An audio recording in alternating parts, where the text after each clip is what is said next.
9 দফা দাবিতে এবার কর্মবিরতি ঘোষণা করেছে বাংলাদেশ পুলিশ। প্রায় 1 মাস যাবৎ চলা ছাত্র আন্দোলনের পর পদত্যাগ করে দেশ থেকে পালান সাবেক প্রধানমন্ত্রী শেখ হাসিনা। তবে এর মধ্যে ঘটে গেছে বহু হতাহতের ঘটনা। পুলিশের গুলিতে রাজপথে প্রাণ হারিয়েছে বহু ছাত্র। এই ঘটনার জেরে বিক্ষুব্ধ জনতার আক্রমণে প্রাণ গেছে বেশ কিছু পুলিশ সদস্যেরও। এরই প্রতিবাদে 9 দফা দাবিতে কর্মবিরতি ঘোষণা করেছে বাংলাদেশ পুলিশ।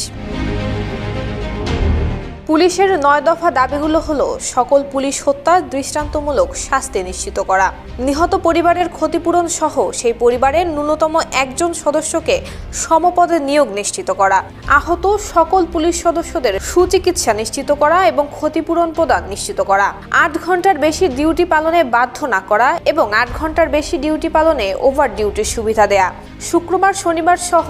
সকল সরকারি ছুটি ভোগের সুযোগ প্রদান, দেশের স্বার্থে জনগণের স্বার্থে ছুটি কাটাতে না পারলে অতিরিক্ত কর্মদিবস হিসেবে আর্থিক বিষয় অন্তর্ভুক্ত করা, ঊর্ধ্বতন কর্তৃপক্ষের আদেশ দানে সংবিধান এবং জনগণের মনের কাঙ্ক্ষিত বিষয়ে প্রাধান্য দেওয়া,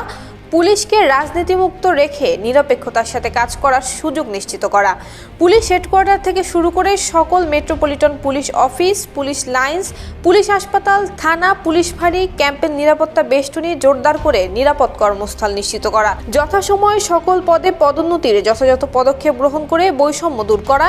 এবং বদলির আদেশ দানে নিজ জেলার নিকটবর্তী জেলার প্রাধান্য নিশ্চিত করা, বাংলাদেশ পুলিশ বাহিনীর মর্যাদা রক্ষায় পুলিশ সংস্কার আইন প্রণয়ন করা, যেন বাংলাদেশে পুলিশ বাহিনীর সদস্যরা দ্রুততম সময়ে যে কোনো সিদ্ধান্ত গ্রহণ করতে পারে।